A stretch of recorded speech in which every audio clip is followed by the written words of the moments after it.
In order to get the right spirit into the music, there has to be a sense of passion about it. To make an ideal communication, to get close to the truth of anything, you have to be able to address yourself to at least four spirits. There has to be something there for the heart, there has to be something there for the intellect, there has to be something there for sensuality and sensation, and there has to be some wit, some things that are direct hits, brief and clear. And if you get the right amount of those vegetables into the broth, then it's satisfying to me personally. I'm a mutt, I belong to nothing. There's a great liberty in that, and I'm a freedom freak. I'm not a copycat. I'm pretty original. I'm an original. I'm fluid. I'm not a herd animal. I come from a place in Canada called Saskatoon, Saskatchewan, which to some people sounds like a disease. Up there we joke about Kalamazoo, Michigan. And I found out that place really does exist. I was amazed. But the winters in Saskatchewan are very cruel. The seasons are cruel, and the temperature changes as much as 150 degrees in a year, which is pretty radical. And when winter comes and December comes and January is threatening to come, with temperatures dropping down to 50 below zero, the people begin to act very peculiarly, and they say, "Hey, why can't I go someplace else for the winter?"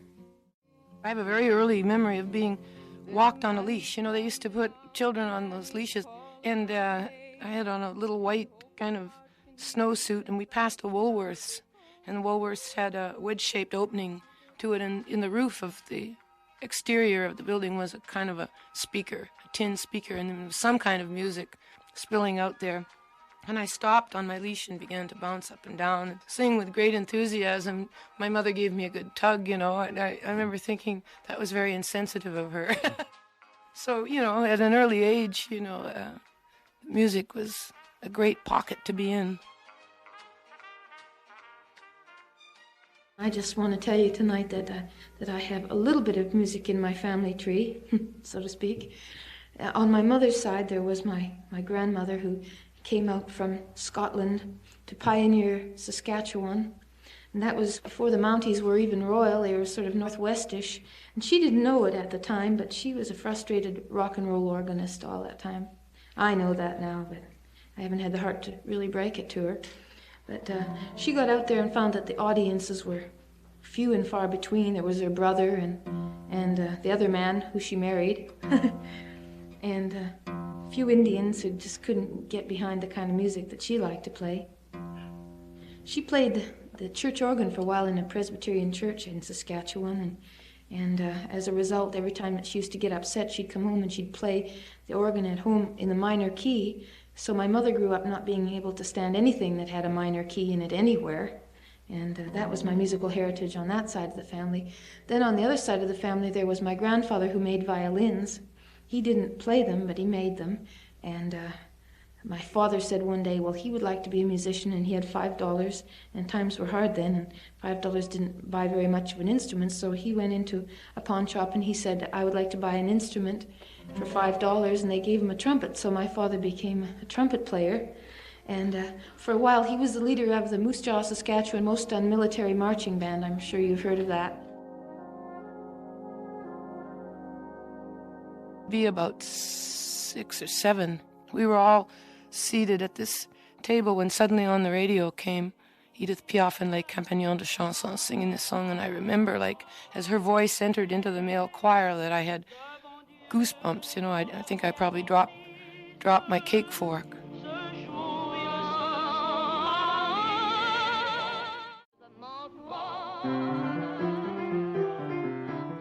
When I was 7, I took piano lessons, mainly because I had this urge to write music. And recently I found an old scribbler that I had written primitively. I'd written out left and right hand piano for a song called Robin Walk. So I guess I wrote my first song instrumental at 7.5. And then it was many years until it occurred to me to write anything. I came to music late. I took a year of piano lessons, and my teacher hit me over the knuckles with a ruler and said, Why would you want to play by ear when you could have the masters under your fingers? So I quit. Nobody knows where I caught polio. It took them a few days to figure out what I had. I was shipped by ambulance plane to Saskatoon. The polio ward was annexed off of St. Paul's Hospital with trailers, with ramps leading up to them. So we were isolated from the rest of the hospital population, and it was presided over by these rustling nuns. And as Christmas neared, there was a terrible longing to go home. And my mother ventured in a couple of times, which was very brave. I just remember her worried eyes over the masks that they wore. And she brought me a small Christmas tree and decorations, which I still have 3 of them that I put on my Christmas tree every year that are left. The therapist had been in that day, and I'd said to him, I want to go home for Christmas. Well, you can't, he said. I said, well, why not? Well, because you can't walk. Well, what if I walked, I said. He said, well, you can't. I said, well, you can't even stand up. I said, what if I stood up and walked? And he just hung his head. He didn't answer me. So I thought, okay, I'm going home for Christmas. Send in your therapist. They used to bring these scalding rags in cauldrons, and they'd pin them all over you, and it would bring you up to just before blistering. It was scalding. And the therapist would come in and try to bend you back into shape, and it was terribly painful. So one day I said, okay, I want to try and walk. I don't know who I prayed to, but I think I prayed to the tree. But I made a promise to whatever it was. I addressed it to the tree. I said, I am not a cripple. I am not a cripple. I am not a cripple. I'm going home for Christmas. If I can pull this off, I'll make it up to you.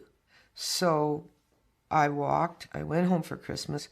So polio, in a certain way, did me a solid. It kind of germinated an inner life, I think, also. A sense of the mystic. Definitely, it was mystical to come back from that disease.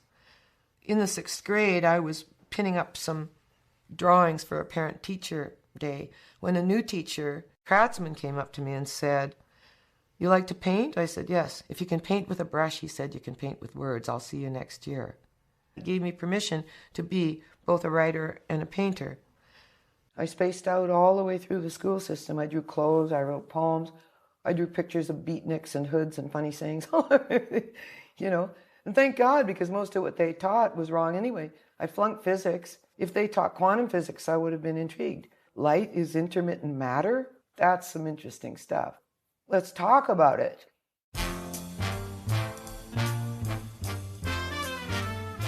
The radio was, for many years, as a child, was full of ballads and classical programming and Mantovani, and it was fairly bland, although there was a lot of melody on the radio in those days. Here's Art Brown. Whoa, and then came rock and roll. Little Richard and Chuck Berry were like the call of the wild. But I love you still. When rock and roll came roaring onto the scene with all the controversy that it included, it was mostly black and it was raw and raging. Lucille would be a good example of that, or What I Say, Ray Charles, Johnny B. Goode. And it was great. I mean, it stirred up your feet, it stirred up your whole body. Next thing you knew, you wanted to go to 3 or 4 dances a week and nothing else was so important. After a few years, the music scene shifted, and with the coming of a lot of white rock and roll, some of it was excellent, and some of it got very formulated. And then you got your Annette Funicellos and your Fabians and your kind of media-made artists. And the spirit got more, middle class or more genteel. It made it palatable. Rock and roll became respectable in a certain way, and it made for a very kind of dull pocket of music, and it really was the Beatles that lifted that out. Everybody was waiting for a Messiah. 1, 2, 3, 4. Everybody knows that they were the Messiah. During that bland kind of period, my interests began to search through other styles of music, and Cloudburst, Lambert Hendrickson Ross were kind of my heroes in that time.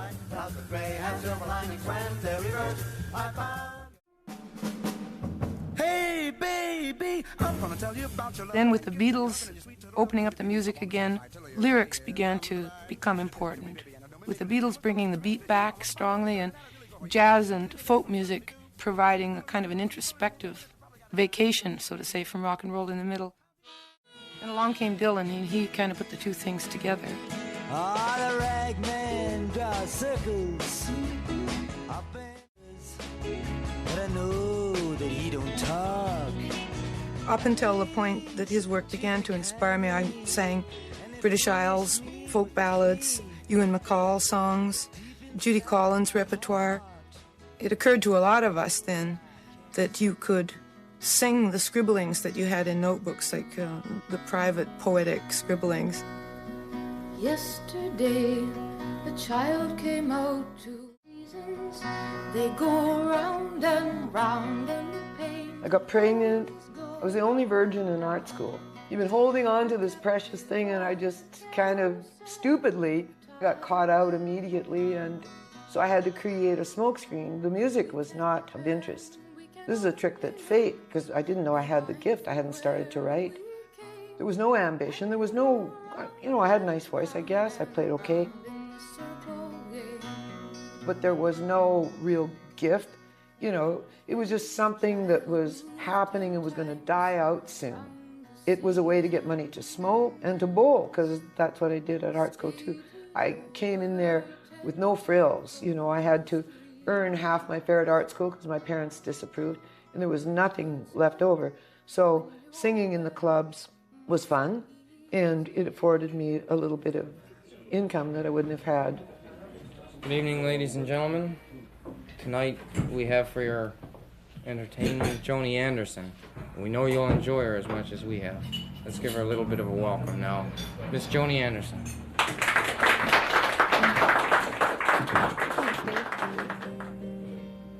First song I'd like to do tells about what happens when a man becomes so involved with almighty liquor that he begins to think of it as a woman, and he calls his bottle Nancy Whiskey.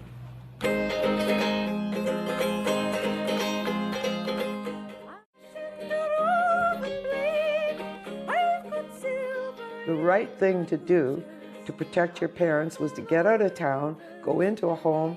Well, in '65, the homes were full.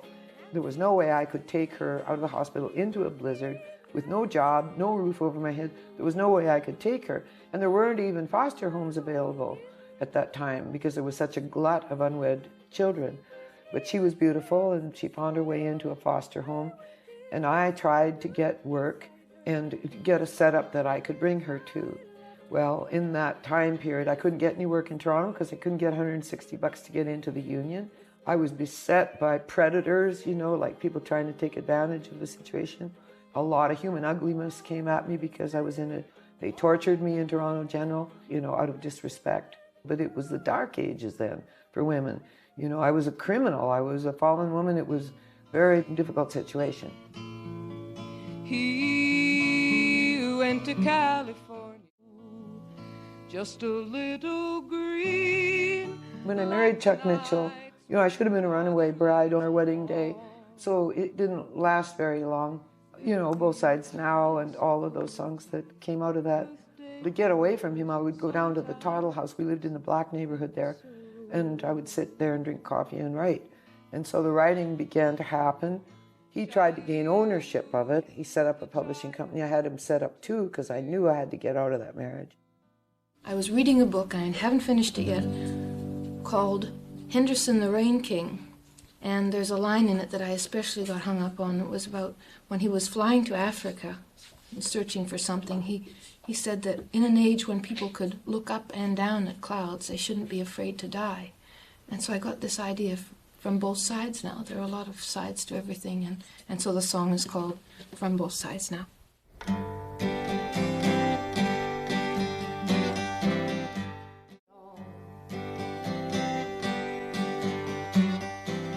I was married to a man who had a degree in literature, who knew I'd never read anything and basically thought I was stupid.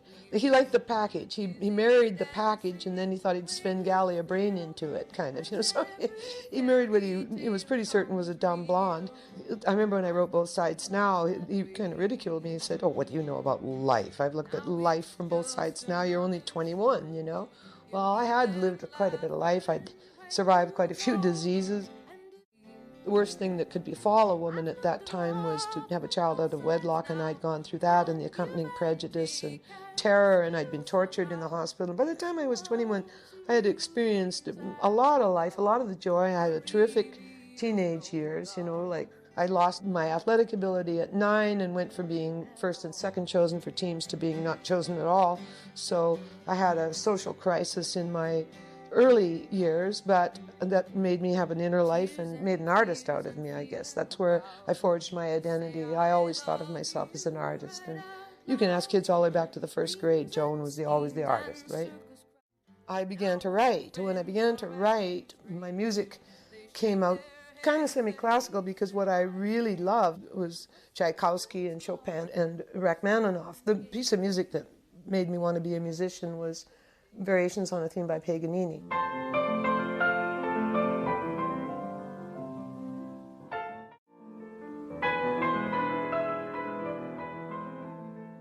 Being a lover of nocturnes in particular, not so much symphonies because they're all in the same key, they're too predictable. The nocturnes or the rhapsodies, that kind of classical music, Debussy in particular. My mother had 3 records, Clair de Lune, they were all Moonlight Sonata, and my father had a little Harry James and some Leroy Anderson. He was a trumpet teacher. So I grew up loving horns, especially muted trumpets, and these melodic melodies, and that is still the essence of my sound, I think.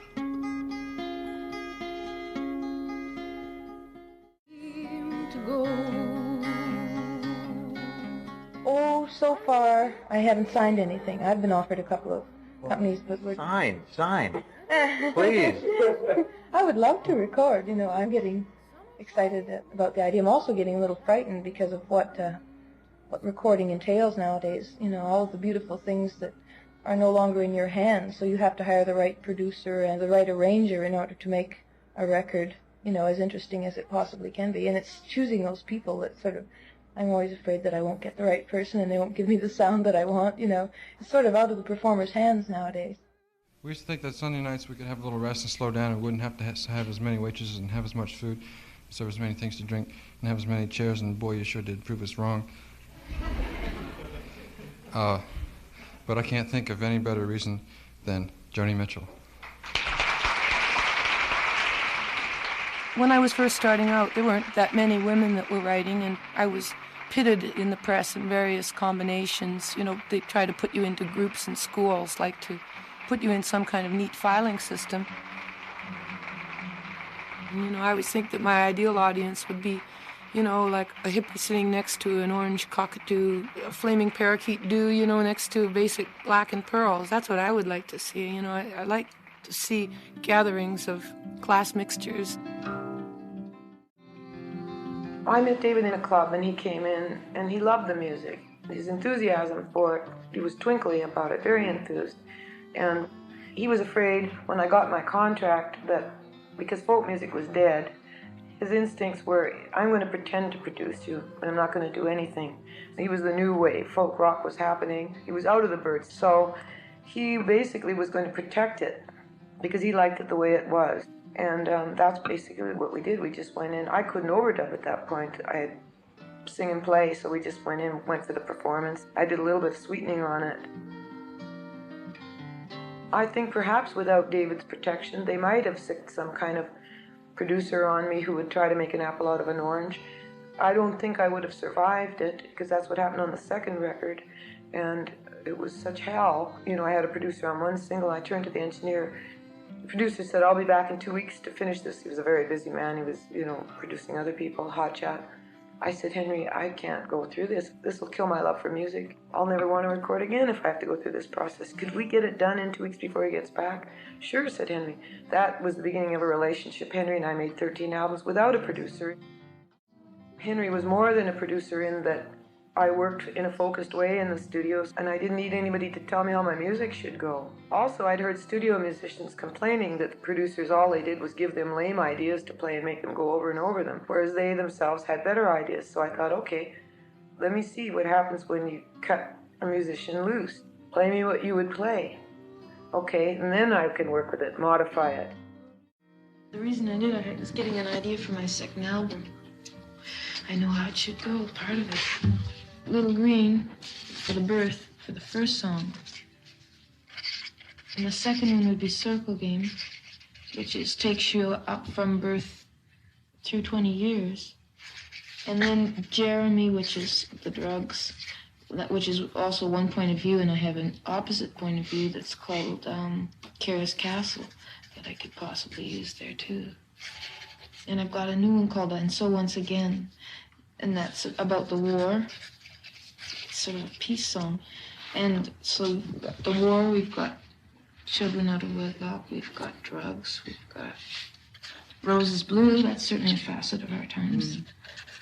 It's blue. So instead of being such a personal album, this isn't nearly as personal an album as the last one, you know? It's really personal. God, this is your life. It's really horrible. That's one reason I don't like it, man. I just suddenly don't want all those things to go out to so many people, because before, I've only been playing as well as you.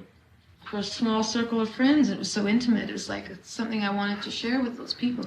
Now everybody, but you know, like, that's really a lot of people. It will never know to me. communicate to that many people.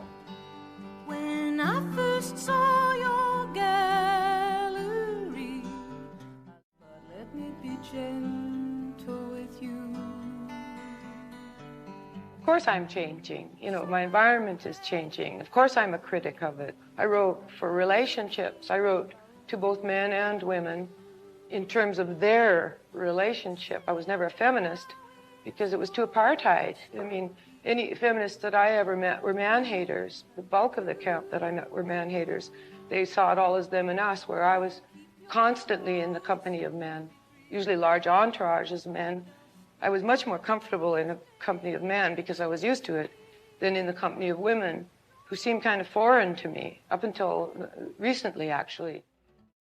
In Los Angeles, there's a part of the city that's called the Canyons, and that's Laurel Canyon, Topanga Canyon, and the hills run through the middle of the city, and if you get up to the top of the hill, you can see cities stretching for 20 miles in all directions all around the hills. Laurel Canyon used to be where all of the Western television bit actors and movie actors lived, and that's sort of been abandoned, and a new change has come about in the neighborhood, and that's where all the rock and roll stars live now, or at least a lot of them live in Laurel Canyon or Topanga Canyon. And so you have a lot of little teeny bops running all the way through saying, oh, is that a Buffalo Springfield? Let's go ask him, but what if it isn't? You know, then what do we do if he's just nobody? Just an ordinary person. Wow.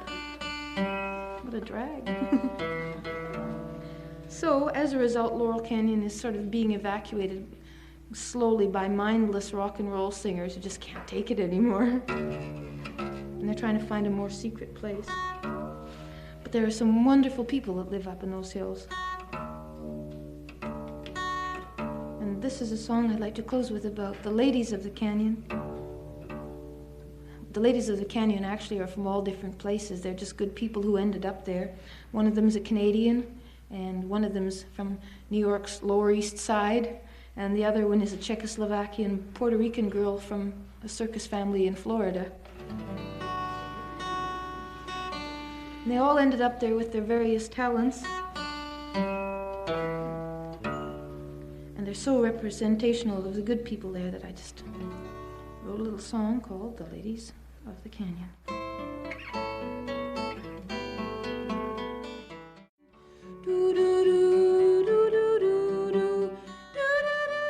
I've always been somewhat reluctant.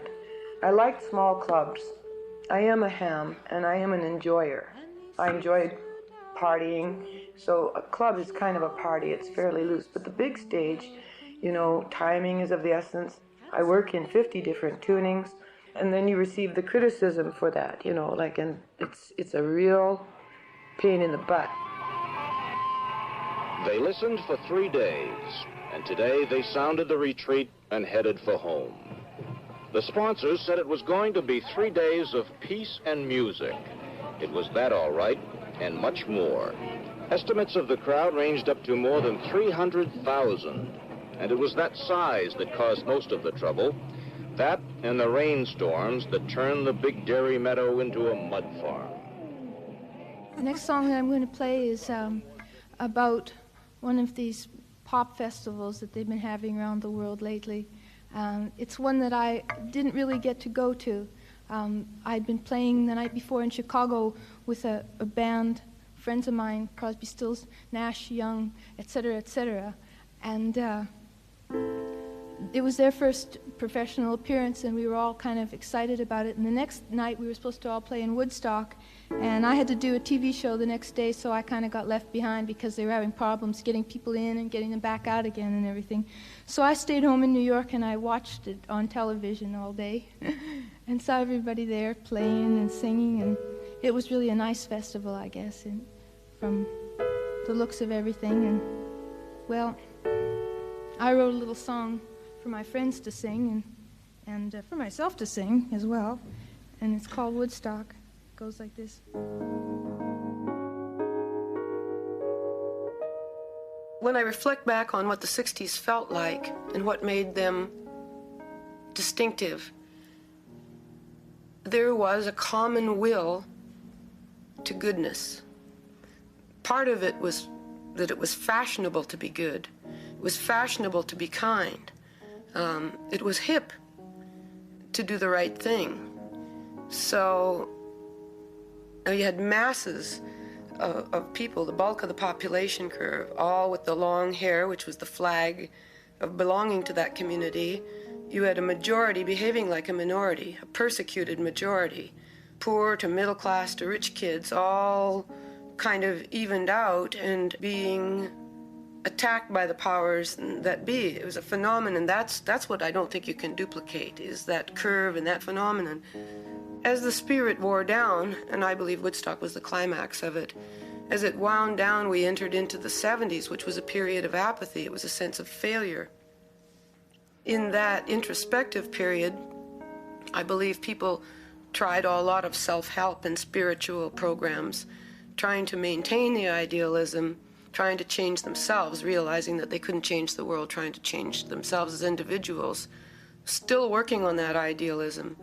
By the end of the 70s, I believe that most of them had given up on that, and we entered into the greedy 80s, where it was no longer fashionable to be kind, it was no longer hip to be nice, to be as caustic and as backbiting and as undermining, like that song of Elvis Costello's, "You're nobody in this town unless you're a bastard." There's an element of truth to that globally and in this decade. You know, it's hip to be evil. So in this climate, I don't know, although we are seeing a change in consciousness now, in terms of fashion. We're seeing a trend where it's becoming hip again to think. It's not considered negative to have insight and overview. Here in America, I think they're beginning to realize that we are no longer number one, which is good, gives us a chance here to develop some character. England probably had no character either when it ruled the waves. You know, I think it's something that comes from, it's all black and white. You're a winner or you're a loser when you're on top. To save the world, at this point, requires such radical change in the human psyche. You know, it's selflessness, an overview. And we don't have that en masse, and without it, we will extinct ourselves. So how do we get that? I mean, I've been asking myself that question for many years, and there's no way, nothing short of the miraculous would bring us to that kind of communal consciousness. And yet it seemed, there was the illusion, at least, that at that event, that consciousness lifted up off the ground and was shared by a large number of people. I came upon a child. He said, "I'm going down to." I thought fame was going to be a horrible experience, which until you get used to it, it is. You know, you just have to deal with an incredible amount of stupidity because this place is mentally ill with celebrities. So you have to see a lot of mental illness coming at you, you know, like, and you go, oh my God, this culture is so sick. Well, not a kid that played air guitar in the bedroom and go, oh, I'm going to be rich and famous and all of that. I felt sorry for stars. Well, can I walk beside you? I hated it. Hated it. When I realized how popular I was becoming, oh my God, a lot of people are listening to me. Well, then they better find out who they're worshiping. Let's see if they can take it. Let's get real. So I wrote Blue, which horrified a lot of people. It created a lot of attention that was really weird, and so then I bought a property in British Columbia and dropped out. Because what had happened is they're looking at me, and all I've done is reveal human traits. They haven't seen themselves in it. At the point that they see themselves in it, the communication is complete.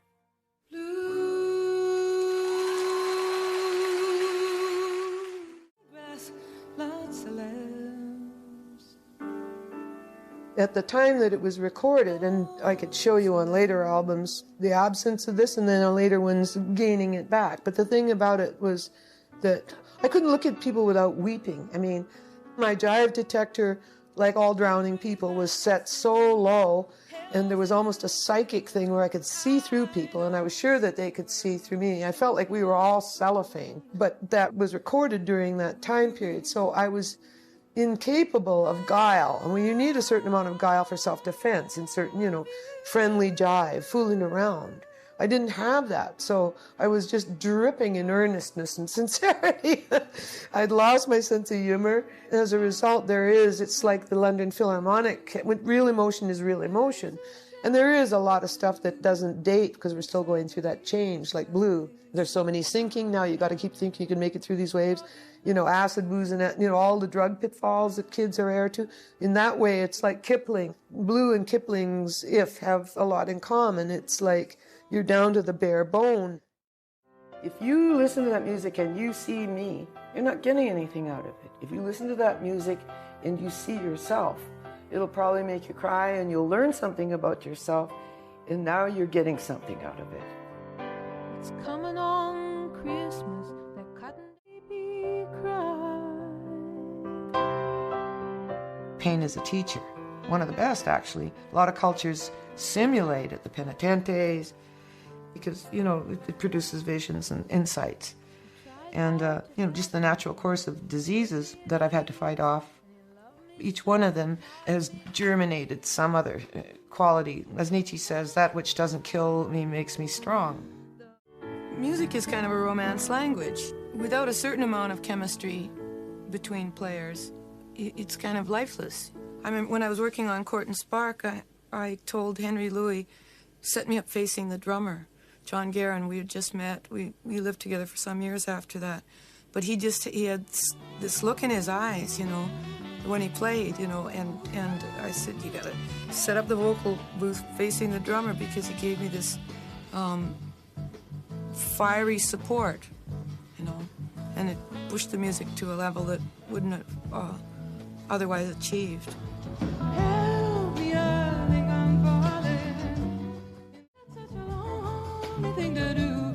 Oh, no, I'm flirting around. One of my favorite tracks to dance to is this Burundi war piece. It's just full of licks that later isolated and repeated became pockets of rock and roll. For instance, on Hissing of Summer Lawns, I did a piece and I isolated a Bo Diddley figure from this passage and looped it and ran it over and over again. If you listen to it closely, there are all kinds of Chuck Berry-isms and Little Richard-isms floating through it. I'm a curious person, and also I have a lot of curiosity. It wasn't so much that I'd always wanted to do it, or even that I was a great fan of Mingus's music, but he called out to me to do a project with him. First project that he approached me with, I passed on because I couldn't see how I could do it. Then he proceeded to write 6 new melodies, which he called Joni 1, 2, 3, 4, 5, 6. So then he kind of inveigled me to New York City with flattery. Of the darkness in men's or the TV news today. I was very nervous. He had a reputation for being a very, very hard taskmaster. His apprentices, were used to black eyes, and he'd take a swing at them if he felt that they were playing, I guess, emotionally dishonest or whatever. He could be pretty lethal, So I went, and as soon as I saw him, there was a look on his face which I tried to paint on the Mingus cover, that wry look over his shoulder, just up to no good, just delicious mischief. As soon as I saw that look on his face, I thought, oh, well, this will be fun, He had a great spirit. And it was an opportunity to apprentice under a great master. I know friends of mine who were jazz musicians. I wasn't a jazz musician, but a folk singer that played with jazz musicians, you might say, or God knows what. So the idea of working with him made me a source of envy to many of my friends. And one by one, I brought a lot of those people into play on the record. There were a lot of people kind of lined up, honored to be working on his last project. I'm down to roulette and bells all around me. At that point, I had gotten used to being a cottage industry, you know, sitting in kind of comfortable obscurity. It was described that I had entered into jazz, which wasn't entirely true. The jazz community didn't see it as jazz. It didn't bear any resemblance to jazz forms. I was in a kind of a no man's land. I remember getting a letter from Joe Smith, who was the president of the company at that time, and he said in all his years in the industry, he had never been so proud to release a record as this one. Then he shipped 5 copies.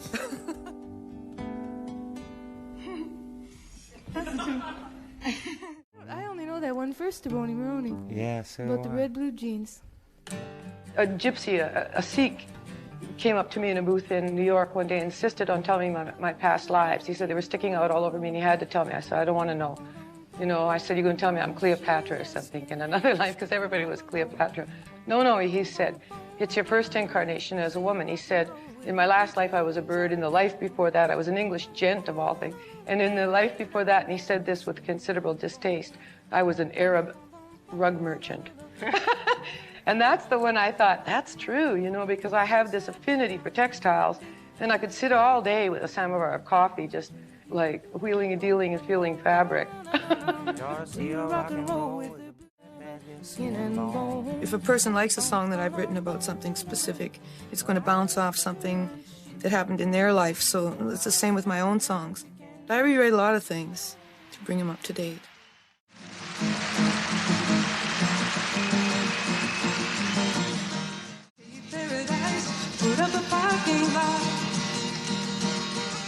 I think that my work has always been realistic. I think I've worked with the times at hand. The times, it is not me that has gotten pessimistic. It's the times that have gotten more difficult. I'm just a witness. There's nothing colored that isn't happening with great regularity, especially in Los Angeles, which is kind of the center of change, at least for America. A lot of things spread out from Los Angeles. Right now, it's a terrifically difficult city to live in, a dangerous city to live in. So I think people would like me to just be introverted and bleed for them forever. You know, they would be most happy if I would do that.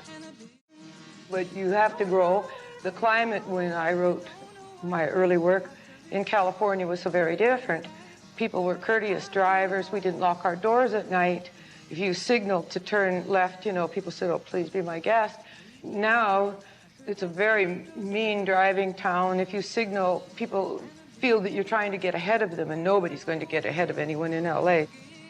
Everyone hates everyone. Everybody's always flipping you the bird. It wasn't this way in the 60s. So society has changed all around me. People's nervous systems are shot.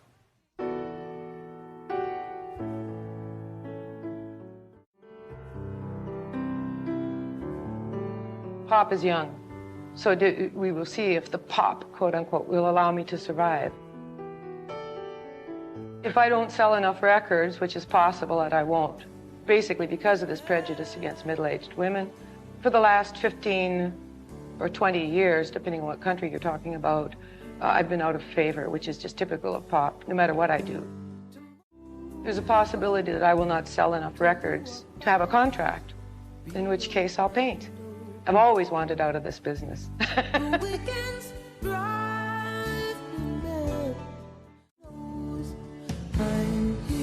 I was ready to get off it. It is a bit of a rat race now, what with the radio stations in America locking in and the public attitude according to journalism being extremely fickle at the moment.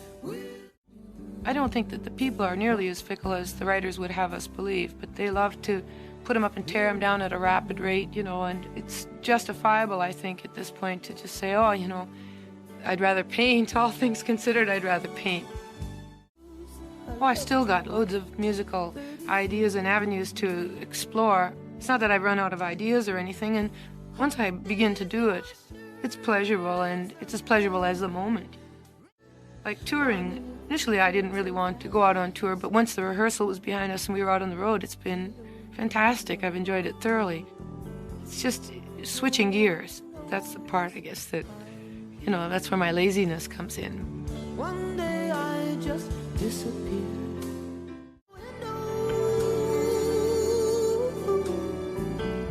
I've had a very interesting and a very challenging life. A lot of battles, just disease after disease after, I mean, I shouldn't be here.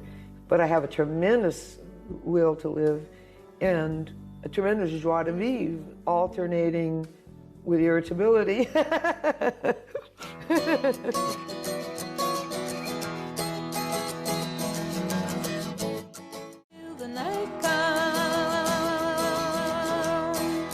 think I'm pretty much the same as I was when I was 17 in a lot of ways.